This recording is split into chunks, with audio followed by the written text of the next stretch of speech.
Hey guys, welcome back to the Thriving in Love podcast, the podcast that challenges the status quo so couples can thrive as their most authentic selves.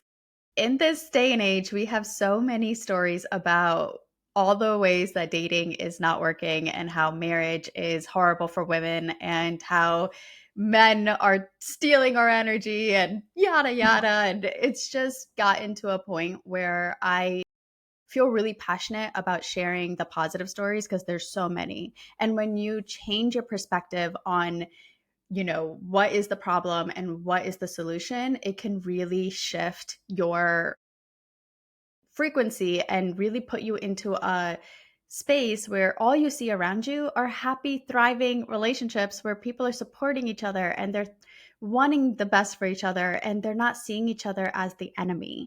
So today I have a very powerful, great, incredible human beings that have been married, Brooke and Alec. Thank you so much for being on my show. I'm excited to share the good, the bad, the ugly, and the absolutely magical parts of what it takes to make a relationship work in this day and age. So welcome. And if you can share a little bit, Brooke, if you could start, of who you are, what you do, and then Alec, if you could do the same as well. Of course. Thank you for having us, firstly. We're really excited and we're open books, so ask us anything. We love talking about relationships and all the things because it is work and there is, but like not work, and I feel like the way society talks about it, to me it's hard work, but it's not hard work. I don't know. So anywho, I love talking about it. Yeah. My name's Brooke, and I have a design and marketing agency. So entrepreneur, self-employed. I also have a podcast called the Find Your Views podcast. It's for female founders to share their stories. You were on our podcast last week, I think is when it officially aired. Blanking on time here. But so I really am just a super passionate human about all things creating your dream life and not settling in life. And that is really what my mission is. So I do that tangibly through design and marketing by helping founders be able to get their brands out into the space. But I also just really love to share motivational and inspirational mindset hacks because we're all on this earth one time, that we know of at least. And I'd rather enjoy it and not settle. That's me. We live in New York. I'll let you take it away. Yeah. So I work in the fashion industry. I'm a manager at Buck Mason in New York in the West Village. Oh my gosh, my husband loves Buck Mason. Yeah. We make cool stuff. I've been really into fashion and style since I was in college, so it's been a really long time. Yeah, I love that. But yeah, we're from Louisiana originally, so it's funny because it's not like it wouldn't be expected. Yeah, per se. Not at all. Some people are like, "Oh, I was always into fashion." I was not always into fashion. Yeah. Like some pictures of me from high school, I'm like, "Oh, I'm surprised." Who was the inspiration behind that glow up? Or like, what was that shift that happened for you between like not caring and then actually like being like, oh. Me, New York, right? No, it was a little before New York. I ended up going to college for like 4 different things, and like it just wasn't for me. So I was like, okay, I need a job. And this was during like the hashtag menswear era of Instagram. So there was like a lot. This was like kind of like the beginning of menswear influencers. Yeah. So I thought it was really cool. So I applied to the most fashionable place in Lafayette, Louisiana, which was a Men's Warehouse. I got like a part-time job there, and then I ended up really, really liking it. And then that's when we started talking about moving to New York, and then we moved to New York, and it just kind of took off from there. But before that, in high school, when we went to New York together. Oh, yes. This is really cringy. We went to high school together, and it was my senior year of high school. The school took a trip to New York, and me and all my friends got together, and they were like, let's like dress to the nines. We called it the week of high fashion, which was so like, it was not high fashion at all. I was literally wearing like Abercrombie and Fitch, like jeans, the opposite of fashionable, but we thought we were couture for Louisiana, you know what I mean? There's photos out there somewhere. Oh yeah. I need these photos. Started it. We'll find them. We'll find them. Would you say that New York brought it more out of you? Yes and no, because like the first time we went to New York, I was like, I would never live here. Yeah, that's actually an interesting part of our story too, because I was born with a suitcase in my hands, like from day one, and I remember being a kid knowing that I looked like at all of the adults in my life around me, parents, aunts, uncles, even neighbors, whoever, and respected it very much. Like love my upbringing and everything, but I knew from a kid that I was like, I don't want that. Like, I want something different. I want to stand out. I want to be different. And as a child, I had no idea what that meant. I associated it more with like singing or acting, when in reality, I actually have zero desire to do that. I can't do either of those skills. But like, that was the only thing I would see on TV that was like, it was different. Creative. Yeah. You could stand out, be different. It was creative and different than the regular 9 to 5. Like, as a kid, I would constantly try to dye my hair with Kool-Aid because I have dark brown hair naturally, and like, I wanted colorful hair because I wanted to look different. So I would like sneak the like blue Kool-Aid out of my mom's pantry and try to dye my hair. Oh my god! Did it work? The black cherry one actually gave me a nice little red tint, but that's about all. I didn't wash out, and it would. Oh my gosh! I really tried. So I knew from young that I was going to leave Louisiana, and I remember being in high school when we did this New York trip, and we were in this trip, and Alec and I had been dating for like. It was like 5 months. It wasn't long. Yeah, it wasn't long. We just started dating, and also were kids. And I was like, "Would you ever move to New York City?" And he said no. He was like, "It's fun," but like I could never see myself living there. Yeah. He thought he was going to stay in Louisiana. At the time, I was like, "No, I'm gonna go to school at LSU, and I'm gonna be an engineer, and I'm gonna move back to Thibodeau," because that's like kind of what my dad did. Like, so I said, "Oh no, I'll just stay in Thibodeau and Louisiana and just do that." Yeah. So then I like remember he said that, but also like we're kids in high school, so I just like put that in my back pocket. New York was my junior year of high school, so I had time, and I knew I was going to do. I tried to do college out of the state, but honestly, it was just so expensive. So fast forward to college, my senior year of college. Again, I knew I was leaving. I was like, I'm not staying in Louisiana. And we did a graduation trip. Me, one of our best friends, Heather, and then our other best friend, Emily and Alec. We all lived together in college, and Heather graduated at the same time as me. So we did a graduation trip, and we came to New York. We went to DC, and at that time, I was like, okay, I know I'm going somewhere. I'm just not sure where. I've always loved New York. I've always wanted to go to New York. Huge Mary-Kate and Ashley fan, so like New York Minute was my thing. Oh my gosh, the best. Feeling with New York, and I was interested in New York since, again, being a kid. Asked him about it in high school, but I also wasn't 100%. I was like, maybe it's LA, maybe it's Austin, maybe it's DC. Like, I just was open to anything. And I will never forget the night. I have a photo of it on my phone. We were on the like terrace of a hotel in Midtown having champagne, and it was in the evening, and I remember looking at the skyline because of course it's stunning. We were looking straight at the Empire State Building, and I was like, it's here. This is where I want to live. Like, I want to move here. And I remember looking at Alec, and I was like, would you move here with me? And at that point, obviously, we're years past high school. Yeah, and like I was kind of starting to get into fashion. Yeah. And like it was he proposed to me on this trip. Yeah. So like it was, I was like, oh no, this is it. But I didn't believe him at all. No, I didn't believe Why? Well, to be fair, I feel like no one believed me because growing up, I was like, I'm gonna stay at home. Like, I'm just gonna play video games. Like, I was very much like an inside kid. You know what I mean? Yeah. Which was like even more, I guess, like it was even more like I guess exaggerated in Louisiana because in Louisiana everyone is like hunting, fishing, and hanging out and stuff. I'm like, no, I just want to like chill inside. And, Neither of us really very much an inside kid. Yeah. But I remember in college, I was like, hey, Mom and Dad, just a heads up, like me and Brooke are probably going to be moving to New York in like 6 months. And my dad was like, you don't leave your room. Like, what do you mean you're moving across the country? And so on this trip, I actually don't remember if that night on the terrace at the hotel was before or after you proposed. I don't remember what that felt in. Like, it was after. Was it? Mm-hmm. It was after. I don't remember. I'm sure that it was after. Okay. It must have been after. I'll have to go back to the photo and like zoom into my hand. But wait, so Brooke, what did you say when he said yes? I in the moment got excited, and then if there's one thing about me, I'm an overthinker. I overthink everything. So in the moment, it was just a beautiful moment. Like in the moment, it was excitement.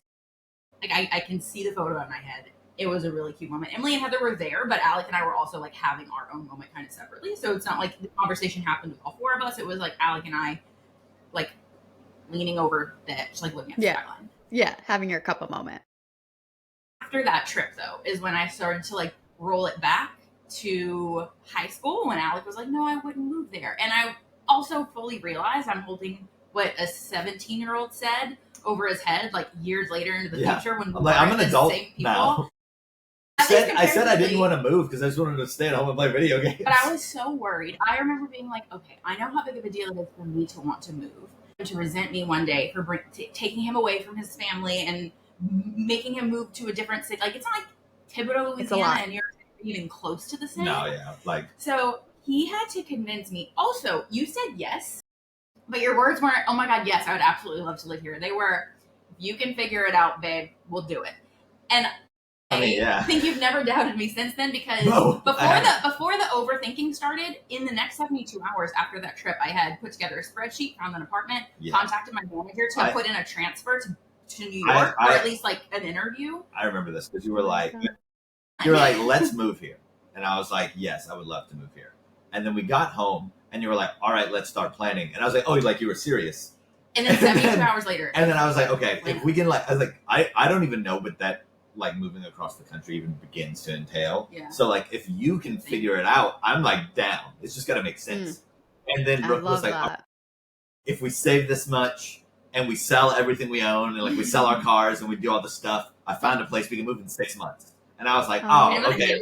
January was that trip, and so we ended up moving in 5 months.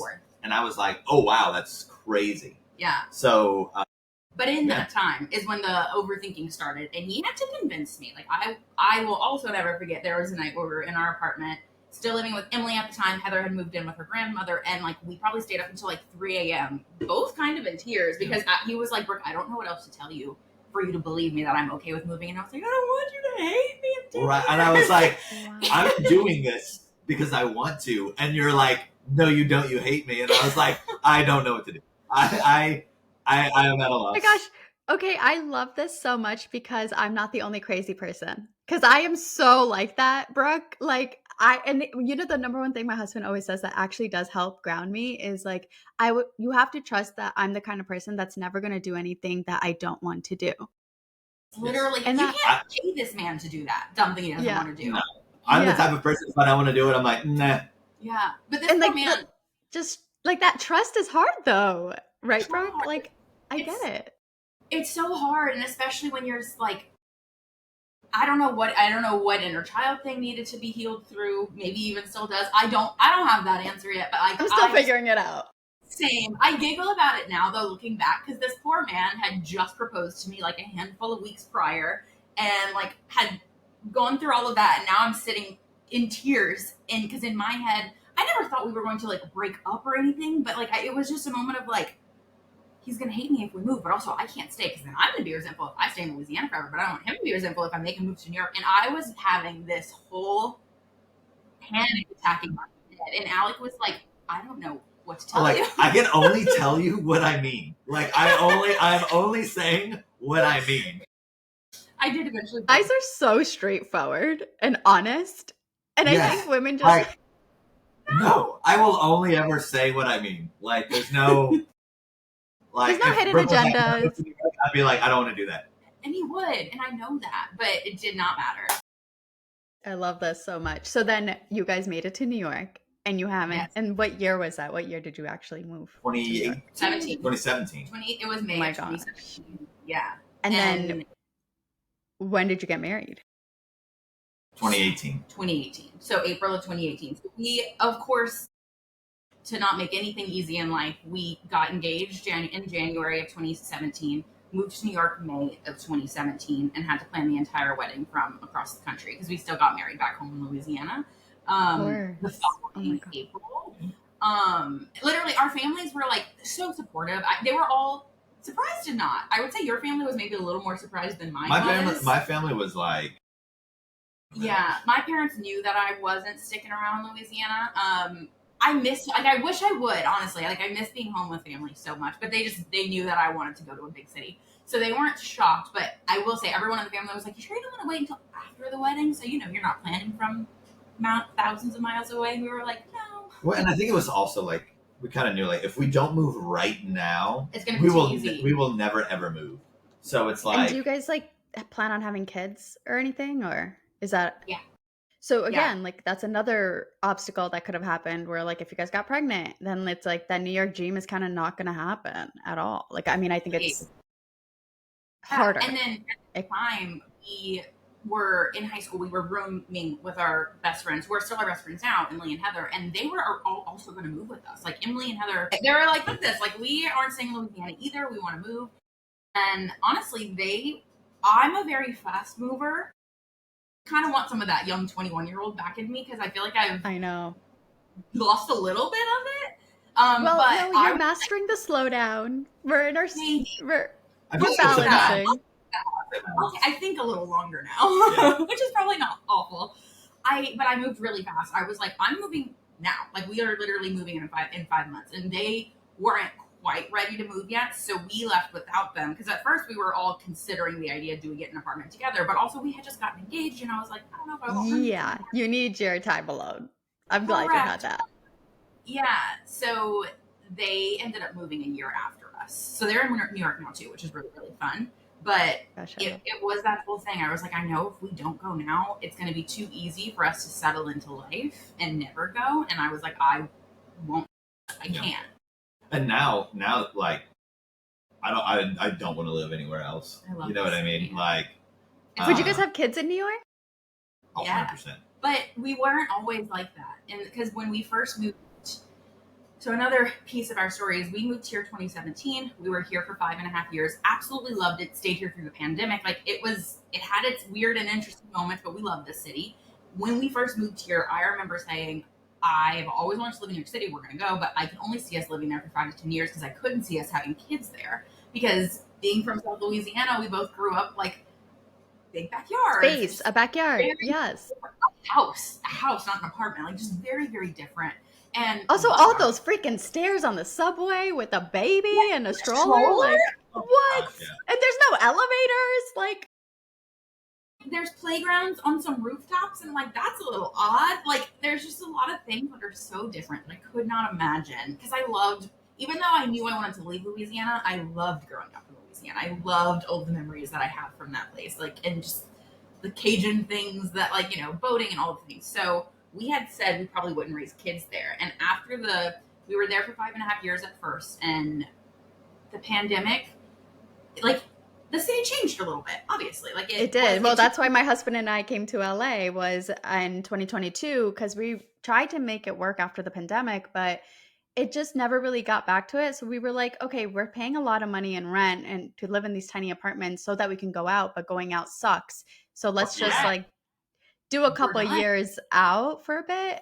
We are going to make our way back to New York, though. I miss it a lot. I think it's back. Is it back? Would you guys say it's back? So literally, when June 2022. June 30th. We left. Wait, we also moved to New York in 2017 or 2016, actually. So we were a year before you, but okay, but still, really close timelines. Yeah. That's so close. Okay, we'll come back. I know, I love it. That could be fun. We literally, I do feel like New York is pretty much like it feels like New York to me again, or maybe I just missed it enough that I'm happy. Yeah, you're like finding the good in it again, which is also really nice. In June, like it took a while for New York to get back to normal, as you know, and Alec got a job offer to open the Buck Mason market in Dallas. Damn. And when he was approached with that offer, we had a moment of like, well, you know what? Like we always said this wasn't forever. We said 5 to 10 years. It's been 5.5. We want to have kids. Dallas is so much closer to family. It's like a 7-hour drive. But it's still a bigger city. It's not like it's a tiny town nowhere. Yeah. Maybe this is the end of our New York chapter. And we were like, okay, it's like cheaper to live there and like all these things. And like DFW's right there. So if we ever want to visit New York, we can just like fly up. Yep. So we moved to Dallas in June of 2022. And we're there for 3 years, and we just got back to New York this past, ironically, June 30th. And that was not planned, June 30th, 2025. So it was like 3 years, kind of wild how that had happened. Like things got booked before I even realized that it really was a very full circle return. But Dallas was not for us. Yeah. No offense. Honestly, I don't know about you, but I kind of felt it on like the drive from the airport when we landed. It was a pretty much immediate. It was that instant. Oh my God. Instantly, like driving from DFW to we were staying at what I'm thinking of is the trip. Is the trip we went to look at apartments. Why didn't you say anything? We were stuck in it no matter what. what. We were committed no matter what. We landed and we were driving from DFW to McKinney because we were staying at your cousin's place. Yeah. And they had this big, beautiful house in McKinney. So we're like, all right, cool, free place to crash while we look at apartments. And like, it was just so big and flat and nothing. Yeah. We were like... And staying in McKinney, we were an hour away from Dallas, still really being in the surrounding areas. And I was just like, this. Which, I mean, I'll say this. We found a spot in Dallas proper. Yeah. That it was like walkable and like we stay like in the city of Dallas. Yeah. Which like... And how is that? Like, if you were to compare it to like a part in New York, like, would you be able to? Like a neighborhood? Not really. Really good Not question. really. Like Fide? I don't know. No, not at all. Not even. Even like in Dallas, I find there's only like 3 or 4 really walkable spots. If I had to compare Dallas to a bigger city, I would actually more easily compare it to LA than I would New York. Just because of the driving culture that is there. Overpasses everywhere. Yeah, like it's so, like big and sprawling. Got it. Yeah. And like the downtown, I know people say LA is a city. I'm like, no, it's not. I'm in the burbs. This is my burb era. Like, I'm not in a city at all. Not a walkable one, and that's what Dallas was. And both of us hate driving, so it was one of those we should have kind of known. But that was a very interesting 3 years of life. But it probably took a good 6 months before either of us fully admitted to each other how miserable. I remember just being like, okay, it's been a while. I don't think it's that bad unless you do. Yeah, that's literally how the conversation went, and I was like, and Brooke's like, this is terrible. And I was like, okay, it's pretty terrible. It is pretty terrible. We gotta go. What a relief, though, right? But then wait, hold on. That conversation, it sounds like it started happening 6 months in. You guys still stayed there for 2.5 more years. Yeah, what was going on?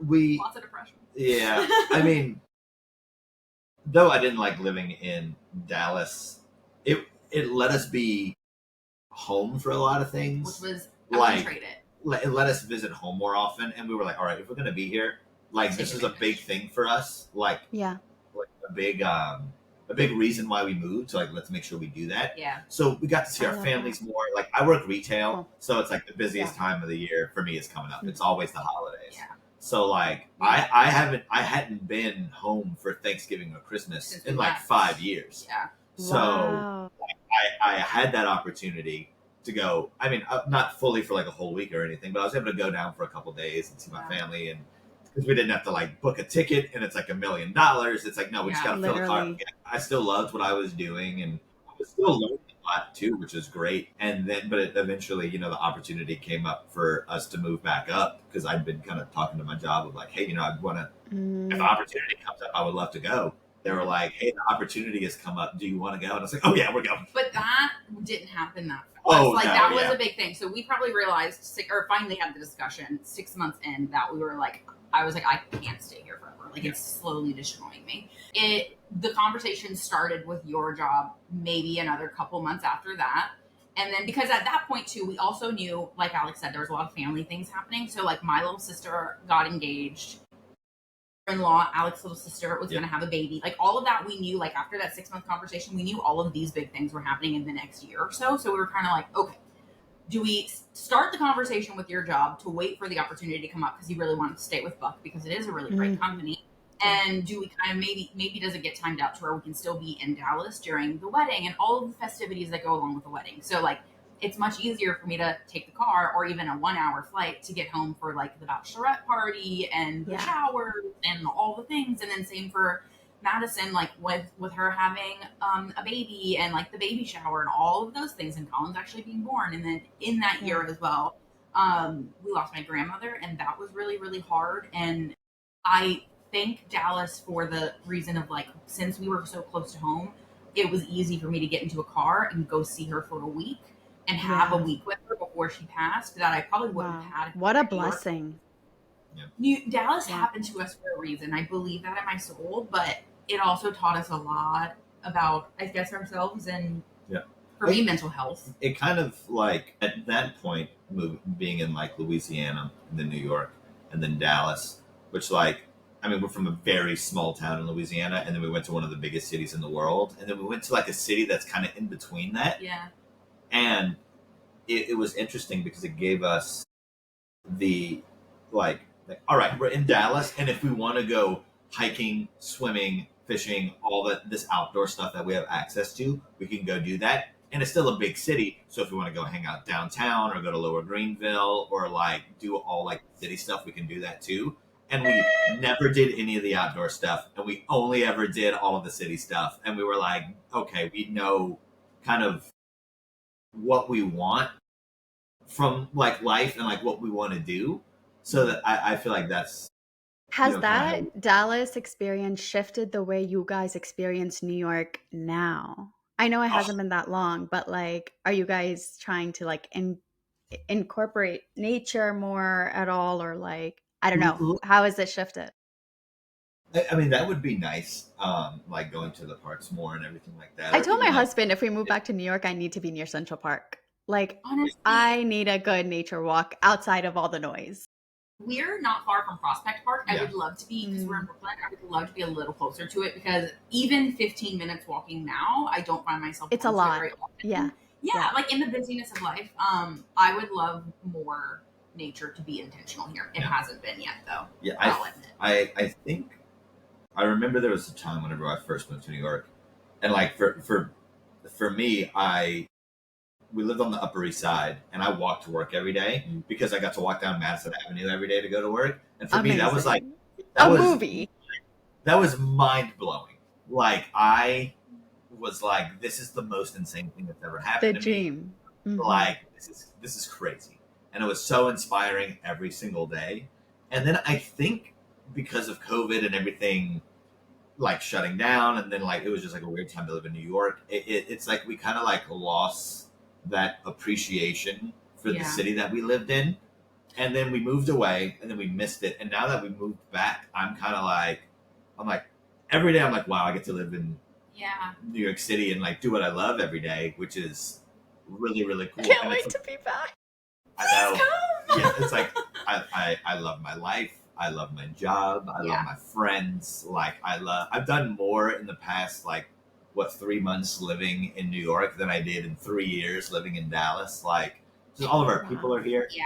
And that's what it was for me too. I am definitely an extrovert. Don't get me wrong. I love some me time. I like some solo recharge time, but I'm an extrovert for sure. My social battery recharges when I get to hang out with people, the right people, of Yeah. course. But Of I course. went from hanging out with people in person in New York when we lived here probably twice a week, I would say, Yeah, at least. Like, and that's like friends after work. That's not even like just being in the city with other human beings. Like, I went from doing that, seeing friends like twice a week in person, FaceTiming another friend or two throughout the week, to in Dallas. I wish I was exaggerating, but in 3 years, I probably hung out with people like maybe 30 times. And that's going to exclude anyone who came to visit or me like traveling, which happened a good, like, which happened. So I'm not going to say it didn't, but like it was an insane difference. Like there would be weeks where I didn't leave the apartment for 2 weeks at a time. Like it put me in such a deep depression. And of course, some of it became very self-inflicted because then I would isolate further and Right. it would become this Of big course. thing. But moving back to New York City now, for me, the grander intention around it has just been being able to be around humans in general again, but also just like having our community here and our friends. And in Dallas, we shared a car. Neither of us are big drivers. We always had the intention to get a second car, and then just kind of like did it was also like we don't really super need it, and it was also like I'm so close to work that it's like it was 10 minutes. But then Yeah. that would result in like I would end up just like being stuck at home for days because like I could Yeah. always take the car. Alec was never like, I'm taking the car today. But I like, get it. I get it. Yeah. Our first year in LA, we only had one car, and your story sounds so familiar to that experience. Where like I was like, "Oh, I don't need the car. Where am I going to go anyway?" And then that turns into a very slippery slope of like, I I'm think in never New going. York, it's you have so much freedom to just be like, you just walk out of your house and you have an abundance of like places to go, things to do, shop. people watch, like the most epic places to go. And I think not having that, you don't realize how important it is for your mental health to be around people.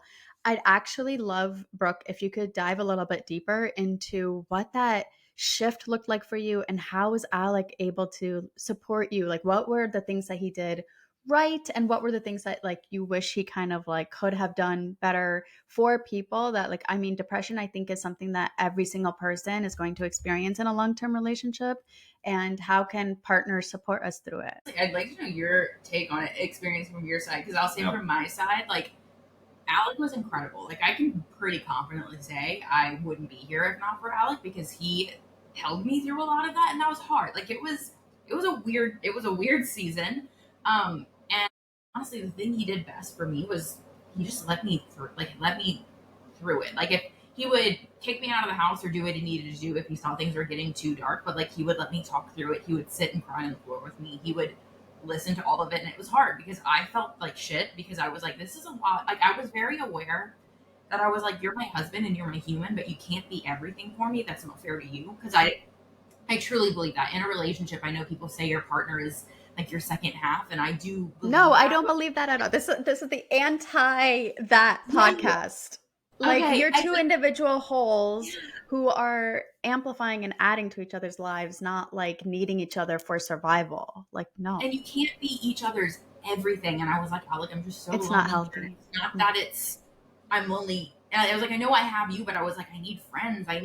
And I did meet people. So if anyone from like my Dallas area is listening, like I love you all dearly, but like you're an hour Yes, away because from I me. do have a bestie who listens to this podcast who just moved to Dallas because she just got engaged to a guy who lives in Dallas and doesn't want to leave Dallas. So she needs this story. Some people love it, and Yeah. I did meet some really cool people. But Well- since Dallas is an hour away from Dallas, no one was very close, like physically. Like there was a friend that I made lived in Fort Worth, and I love her dearly, but that was like an hour away from me. So like we weren't seeing each other. That's how it we is were in both- LA too. Like my closest friend is like 45 minutes in traffic. That's an hour and a half. It's hard. You're not meeting for wine on a Wednesday. Like you're just not. Exactly. Also, like the thought of like the distance that you have to travel, Yeah. because it's not like okay, in New York, you're like an hour and 15 minutes on the train, which is like, okay, that sucks and still takes a lot of time. But when you look at the map, it's only like 8 miles. It's not far. It's Yeah. not far. It's like if I really need to, I gotta like hop in a car and get there in like 30 minutes faster. In Dallas, it's like, no, you are Interesting. 70 miles away. I I also have to think go there's a my massive way. difference between like the subway versus like a car, because at least on the subway, you're not like, it's not a mental drain. Driving No. is so draining. Yeah, I'm reading a book. I'm listening to a podcast on the subway. I'm taking a nap and missing my train stop. Yeah. It is not driving. I mean, I think to kind of like talk about like how I was trying to support Yeah, how you. is it for you, Like, Alec? you know, it's really hard to see the person you care about hurt. You know what I mean? And it was challenging because like I knew that like Brooke is such a social person, and Dallas was a city where like I would be on Reddit like scrolling around and like it would be like, oh, this is what people are talking about in Dallas, and like every other post was like, how do you meet people in this city? It's like impossible because there's no like unless you're going out to bars every weekend, it's like impossible to meet new people. And the thing is like all those, even the people who are like, hey, I'm doing that, it's all like super superficial. So it's like it was just like a real challenge to meet people, and we did find some people that became like very close friends like for us. And unfortunately, like 2 of those amazing people also moved out of Dallas while we lived there. Yeah. And we were like, I get it. Fair enough. But you know, it's whenever like someone you really care about is hurting, like the only thing is you can let them know that like they're not alone, and like the way you're feeling now is definitely not for forever. You know what I mean?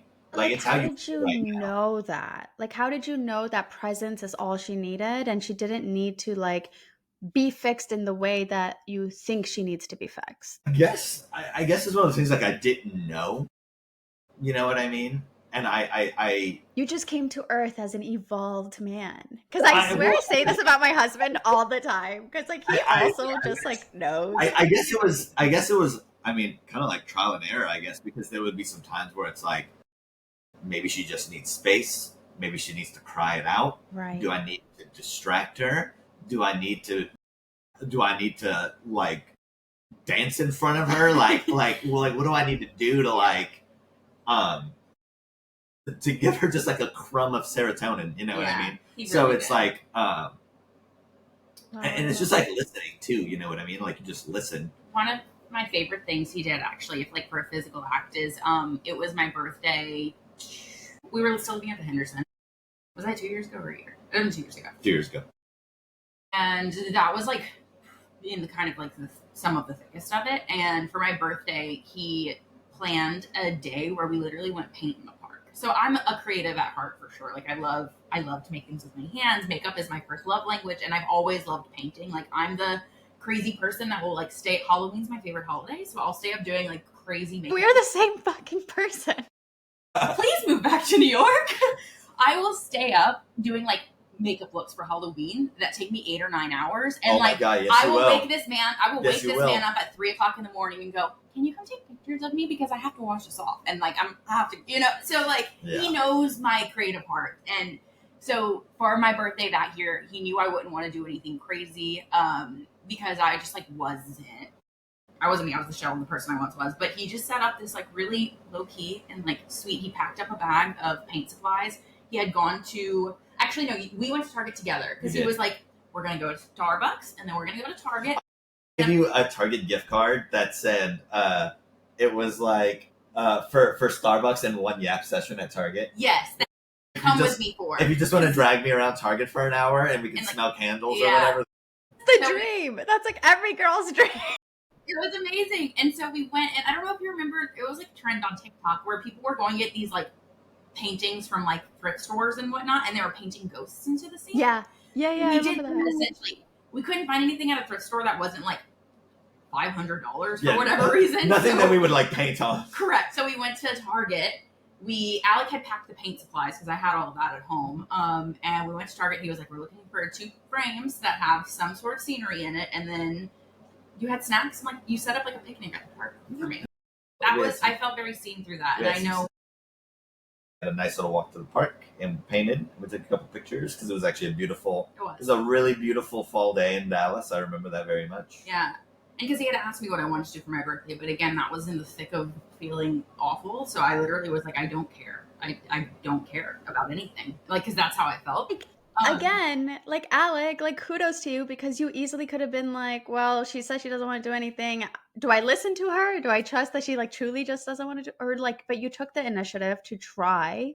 And that could have been risky, right? She could have been like, I told you I don't want to do anything. You're not listening. But instead, you were listening to like the energy beneath the words and you knew how to show up for her. That's soulmate energy. I freaking love this story so much.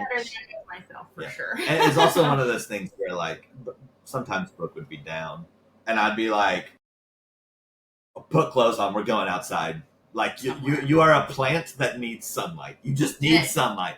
And like we would go on a walk and Brooke would be like, I'm normal again. And I'm like, see, you just needed some vitamin C. Yeah. You're good. Wow. There were times where you push the clothes on me too. Like I would not want, like it was dark. Like I would not want to go, and he'd be like, all right, you're gonna look nuts because all I see right here is sweatpants and no shirt you've worn for 3 days, but here's a regular coffee mug and we're gonna go walk outside because you have to. Yep, we would literally just throw on sweatpants.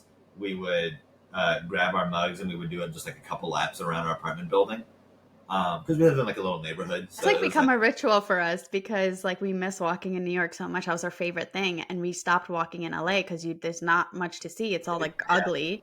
And we still now we're like, no, we actually have to do this ritual because it's how we feel connected. It's how we feel like we're putting the rest of the world away and just being with each other for that 20, 30 minutes every day.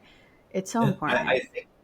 I think where we really got on like the upswing of it was when we were waking up, we were walking, we were journaling.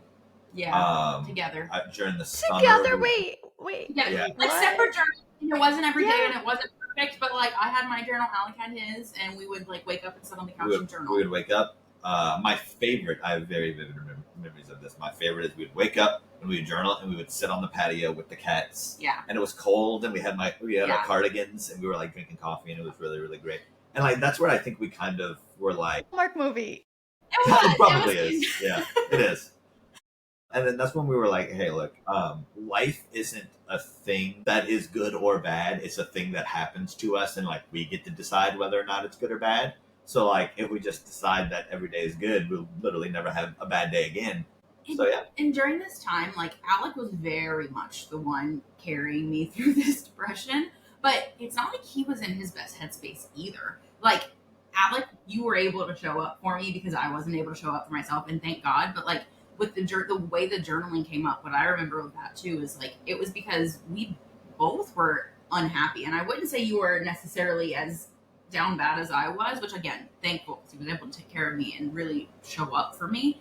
But the journaling came up because we kind of both got to this moment of like, all right, neither of us are happy right now. This is taking a toll on us.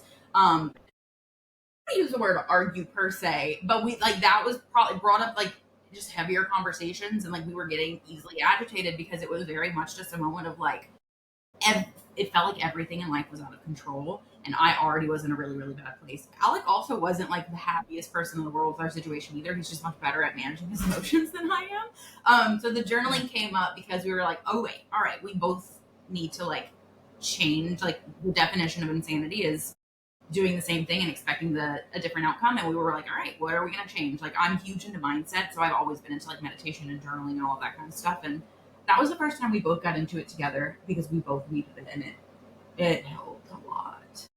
For me, it was like, okay, like what do I need to be like a happy human being personally? And I'm a very simple guy. I need food, clothes, a roof, and my wife. That's like literally all I need, and the cats, of course. Like you guys are so awesome. That's literally all I need. I'm a very simple guy. I'm like, if I have that, I'm happy. And all these other things, like in the grand scheme of things, whenever I'm like 85 on my deathbed, I'm never going to be like, damn, I wish I like worked harder at work or something. You know what I mean? So it's like just making sure my cup was as full as it could be, because I know like Brooke was struggling. So it's like, you know, like we'll get through this together and we'll be fine. And it's also not the first time that life was challenging for us. So like, it was just the most recent time, and like we've survived 100% of life so far. You said that a lot. Yeah, I was gonna ask Alec, like, do you feel like that was the darkest you have ever felt personally, or have you experienced like depression before? Not really. Like I would never call myself depressed or anything. You know what I mean? Not to say I'm always happy, obviously. Yeah, but like yeah. I would say that's definitely that was definitely like the hardest part of my life personally so far, just because like there was a big part of me that just wasn't like fulfilled. You know what I mean? Like I wasn't exploring as much as I wanted to. In the fashion scene in Dallas, I met some very cool people in Dallas, but there was like 10 of us. Like there was not a huge fashion in scene fashion, yeah. that like in Dallas. I always thought that I lived in the Lululemon capital of the world. What I kind of like really latched onto was like the people that I did met that were cool were actually very cool. You know what I mean? I don't need a million friends. I just need like 3 cool dudes. You know what I mean? Totally. So just kind of realizing that there's like the quantity of things that I could do in New York that I can't do in Dallas. Though I have the option to do less things, there's still some things that are still cool. You know what I mean? One thing that we got in Dallas that we've never got in New York was during the summers we would hang out by the pool because our apartment complex had a pool. We would hang out. We do not get that in New York. And we would drink by the pool, and it was really nice. I remember there's some mornings during the summer where we would like just wake up and go sit by the pool, and we're like, we have a pool. Why don't we just go sit by the pool? We pay for this pool in our rent. We don't use it. Literally. During this season, I'll say it wasn't necessarily a bright season for either of us. And I'm normally a very glass half full person, but Alec was the one that was better at being like, okay, you know what? This isn't our favorite, but we're going to find something to love about it. Like you would plan dates at art museums and different things that like you knew were very us and would get us back to feeling like ourselves again. Yeah. Well, that was the thing I discovered that was the thing I discovered in Dallas was Dallas actually has a pretty good very good art scene. Surprisingly, it really does. I had no idea. I didn't know. Check out the art museums. I didn't know till I moved. Yeah. And then like we went to the museums and like that was cool. We would go vintage shopping, and that's where I discovered like Dallas actually has some of the best vintage like in the country. So like if you're into vintage clothes or vintage mid-century furniture, all this stuff, I'm like, oh, like we found the things that we really liked. Actually, I got some of my favorite clothes in Dallas. I have to credit you for that though, because I wasn't looking anywhere. I wasn't looking at all. Yeah. Hey, like, yeah, it'll be okay. Well, let's go do this. You know what I mean? Like, yeah, we have to drive 30 minutes on Highway 70 and see nothing, and it'll be flat. But like when we get there, it'll be cool. Yeah. Oh my God, that's so LA. The greatest lesson I think here is, Alec, that you're really showing us is you have to be the one who takes yourself out of the rut. Like you have to just like find the glimmers where you can find them and not allow your mind to spiral in the negativity and not like turn into a hermit. Like it's our responsibility to take care of our own mental health. So I love that lesson. I think like kind of the way I think about it, it's kind of like I said earlier. Um, Life is not good or bad. It is a series of things that happens to you, and you get to decide what's good or bad. You know, obviously there's some like objectively bad things that do happen, but you can choose to like you can choose to be like, yeah, I'm gonna make the best of this that I can. You know what I mean? And that's kind of well, I guess how to define success for myself. And like kind of every aspect is, did I do the most with the opportunities that I had? Not like, not do I have $1 billion or my dream house or like whatever that is, like, because that's going to come through like opportunities. But like if I did the best with the opportunities that I had in like my personal life and my marriage, you know, at work, whatever it is, like.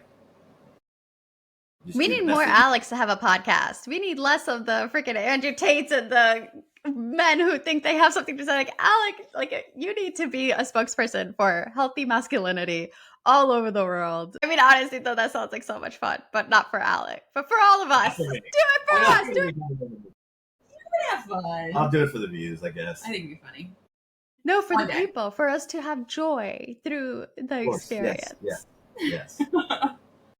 Well, guys, I love where this conversation went. I think it went deeper. Brooke knows I love the deep. I'm a Scorpio. I love going deep. So thank you guys for that vulnerability, because it's not easy to share that like things aren't always rainbows and butterflies and fun and romantic and all the things. Like life's hard, and when it comes, it's so important. Also, Alec, thank you for sharing that you didn't know what to do. You tried things and some things worked and some things didn't. So I think that's extremely helpful for anybody listening also, to just try and not be scared to try, even if you get it wrong. Like, and I'm sure, Brooke, there were times where you would get irritated or emotion or like angry or whatever. Like maybe that's a big word, but I did. I mean, I would like lash out because I'm not my best self and I'm not thinking clearly. And, you know, having somebody who like, when you look at it in hindsight and you're like, wow, this person really just loves me so much that they want me to get out of this, and their intentions, like understanding the intentions behind the words and actions and behaviors, I think is also really important. So thank you both for modeling healthy love so beautifully. There were times where he would drive me nuts with it, and I knew it was only coming from a place of love and him wanting me to feel better. I love EFT tapping. It's like tapping on the different meridians, and it's like a psychology-backed thing to rewire your brain. It's incredible for anyone. Definitely look into it. But long story short, like when I was kind of in the thick of some of the darker parts too, Alec would make me tap and say affirmations, and if I would physically like refuse to do it, he would start tapping on, because he figured out what the meridians were at some point from seeing me do it for so long before. And I would get like actually annoyed with him. I'd be like, please stop, like I feel like this, like I would say I felt like he was doing this to make, he wasn't, but I was just annoyed, so I would be like grumpy about it. And so yeah, I got annoyed with him more than I probably should have. Too bad. But he would literally, that's exactly what he'd say. He'd be like, too bad, you are beautiful. And like would I'd just be like, you have to deal with it. Yeah, and he just wouldn't move.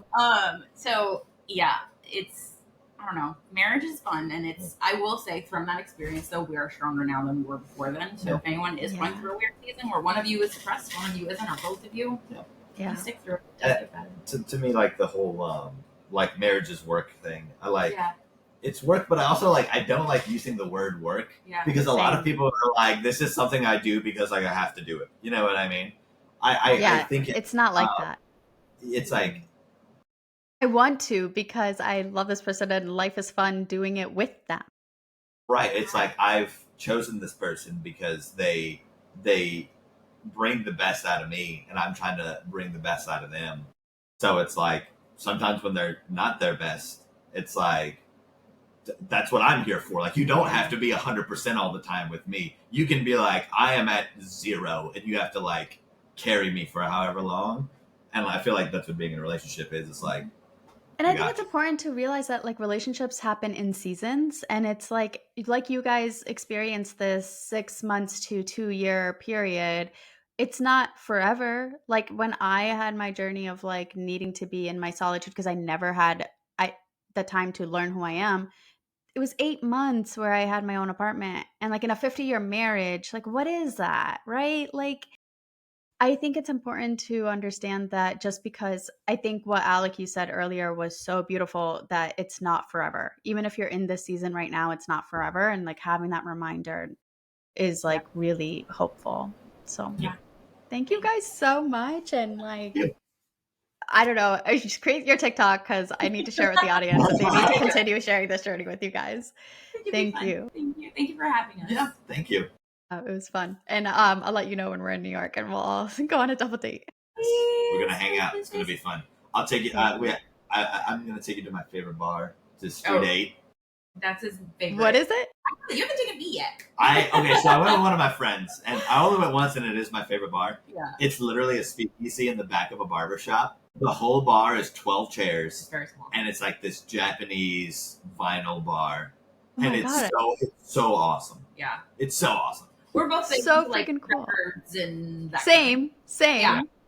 Got a whole record player, records here, and I love Japan. We went twice already. We want to go again. We want to live there for a bit. We love Tokyo. No, we want to. We're trying to but we've been twice in 2 years, so big fans. It's on our list. We have not been to Japan yet, but that's Alec's bucket list place. All right, well, enjoy it. It's great. You guys will not want to come back. It's very similar to New York. Okay. All right. But 50 years in the future, that's what everyone says. Yeah. Well, I actually don't agree with that. Really? I was expecting really cool tech and all of that because people say that all the time. And the subways are really clean and really nice, but 50 years in the future, I don't know about that. That's fair. Still excited nonetheless. Yeah, it's awesome. All right, guys. Well, thank you guys, everybody, for listening. Check out Brooke's agency and the podcast I did for Find Your Fuse podcast. Thank you guys for listening. Yeah.